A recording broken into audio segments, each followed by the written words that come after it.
Você falou que você foi adotado, né? Quanto dos seus pais te adotaram? Fui adotado acho que desde o ventre, né? Porque eu, de fato, assim, eu não tenho muito essa informação precisa, mas assim, o que eu sei é que meu avô não aceitava a minha mãe biológica, né, como mãe solteira, e assim ela teve que me dar, né? Mas desde criança, assim, desde quando eu me entendia, né, a minha mãe, mesmo com muitos ciúmes, né, assim, ela tinha, e, e o meu pai não tinha tanto assim, mas eles me explicavam que eu tinha outro pai, outra mãe, que Nunca esconderam, então. não, nunca esconderam, sempre falaram, sempre foi anunciando, mas eu não aceitava muito isso. E a minha mãe biológica é sobrinha do meu pai adotivo. Então, Entendi. e a minha mãe já era uma mulher afro, uma mulher preta, né, de gênio forte. Meu pai pernambucano, já moreno também. E eu branquinho, do olho azul. Quando nasceu, depois foi ficando mais claro, né? E a gente viveu o racismo inverso, né? Quando ia na loja, mas o patrão deixa trazer. Então, você sentiu preconceito desde criança? Muito, muito forte. Quando eu estava com a minha irmã, então, adotiva, assim, que a minha irmã é negra, né? Preta, né? Hoje que se usa o termo, mas assim, a gente chegava no lugar, falava que era minha irmã, ficava aquele clima, né? Mas como assim sua irmã, aquela coisa?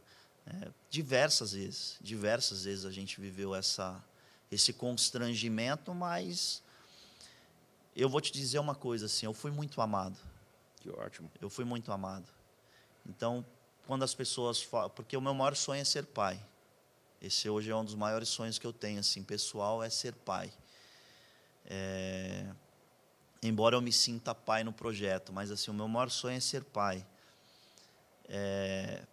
Quando eu falo em adotar, mas não é a mesma, não é, porque eu fui um filho adotivo E foi amado. e fui amado, eu sei o que é, mas eu acho que tem que agir na verdade, da forma que meu pai e minha mãe criou, sempre explicando, olha, você tem outro pai, outra mãe, você tem essa história, então isso depende do contexto na qual você vai adotar. E aí vai ser uma decisão de cada um, porque eu sempre tive a relação com a minha mãe biológica, mas eu tratava ela como tia.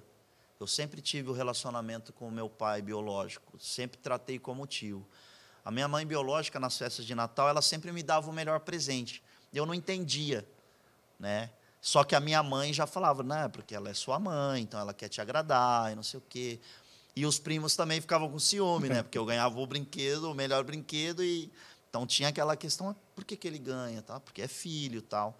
Só que na adolescência eu não aceitava. Eu não aceitava, assim, essa questão. Não, ela é minha tia. Não, a minha Você mãe é a não senhora. conseguia enxergar ela Eu como não mãe. enxergava. Quando a minha mãe adotiva falava assim, ela é sua mãe. Não, não é. A minha mãe é a senhora. Eu não aceito. A minha mãe é a senhora. O meu pai é o senhor. Né? Então, eu não aceitava muito. Mas, depois de um tempo, eu tive um breve bate-papo com a minha mãe biológica e hoje eu a chamo de mãe. O meu pai biológico eu nunca chamei de pai.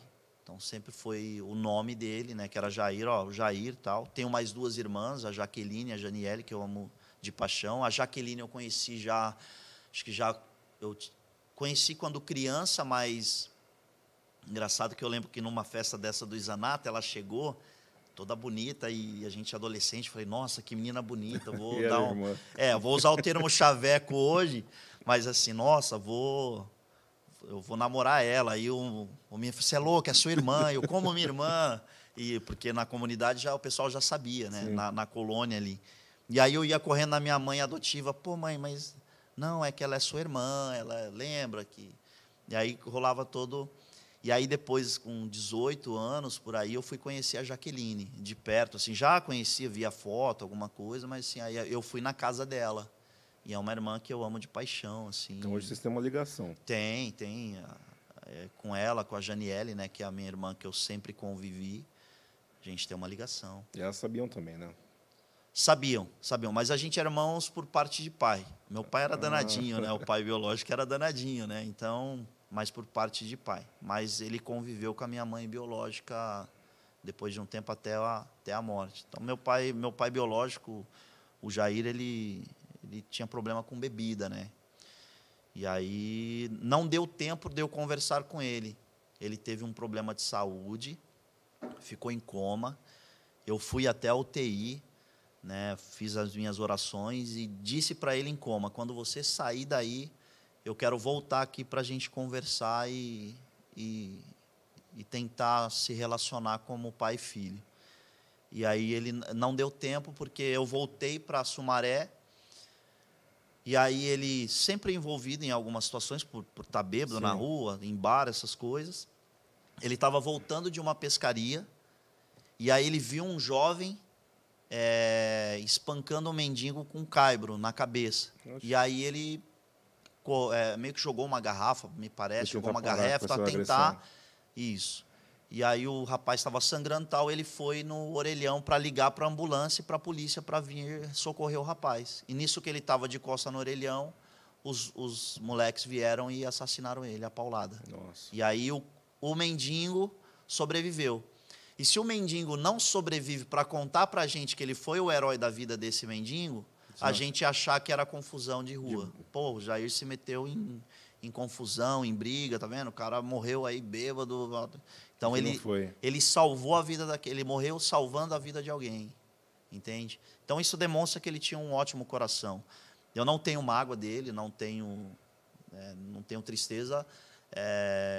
A única coisa que fica é essa lacuna da gente nunca ter conversado. Ele sempre me tratou bem, sempre me respeitou. A gente sempre dormia na casa deles, né, quando podia.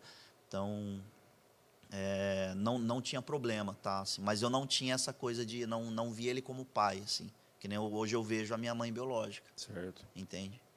Então, aí vocês voltaram para Mato Grosso e voltaram de Mato Grosso para Sumaré.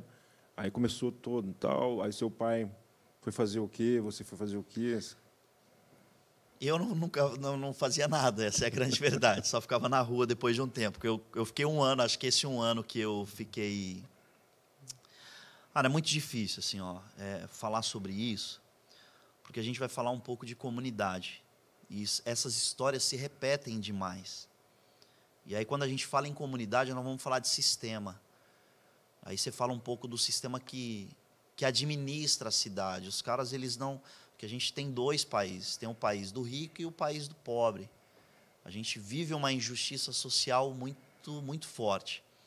Mas, para não fugir da tua pergunta, eu sempre gostei muito de futebol. Eu sempre me destaquei no esporte. E eu devo isso à educação salesiana.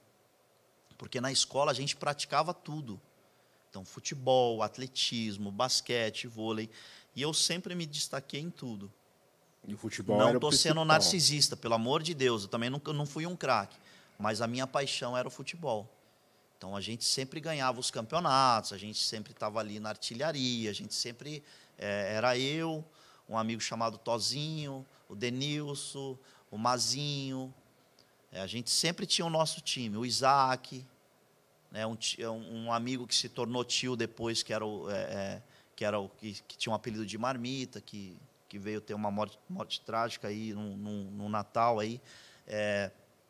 E aí, quando eu migrei para Sumaré, depois como que eu comecei a me relacionar forte com as pessoas? Quando eu comecei a jogar bola. Aí os caras queriam me levar para jogar. Mas você começou a jogar bola no bairro? No bairro. Pô, vamos levar para jogar no time. Nós vamos fazer um rachão, vamos jogar contra, vamos com a gente? Nós vamos jogar contra a classe tal. Aí foi quando eu comecei a me relacionar. Eu comecei a me destacar. Só que eu sou um cara extremamente chato jogando bola. Quer vencer? Quero vencer. Só que eu aprendi na escola salesiana que o importante é competir. Então, claro... Eu vou competir, eu vou dar carrinho, eu vou me dedicar, mas eu não gosto muito dessa geração atual que pisa na garganta e mata ou morre. Assim, eu não gosto disso. Mas dentro de campo eu sou um cara assim. Então, até diminuí de jogar bola, sou um cara competitivo, né? Então, mas dentro disso eu comecei a ser conhecido no bairro. Então, o meu pai ele foi ser porteiro de prédio, depois a minha mãe foi ser faxineira e a minha mãe era muito guerreira mesmo assim. Que ela foi o edifício Mirante perto do terminal central, que tinha aquela luminária. Sim. E tal. Cara, eu me lembro a primeira vez que eu entrei num ônibus da Ouro Verde, quando eu cheguei em Campinas, que eu vi aquele monte de prédio, assim, aquela coisa fantástica. E eu olhava aquele prédio já com aquele luminoso Itaú, assim. Foi o primeiro prédio que eu avistei. Que engraçado, marcou, né? Que me marcou, e foi onde meu pai e minha mãe trabalhou. E posso dizer que morreram ali também sendo usados. E não tiveram nem o respeito do local. Quando morreram, não receberam nem o seguro de vida que tinha-se, né, tinham direito. Inventaram um monte de coisa, o sindicato, inventaram um monte de situação, a gente não recebeu, tal, ficamos à mercê. Mas assim, minha mãe foi ser faxineira, meu pai porteiro.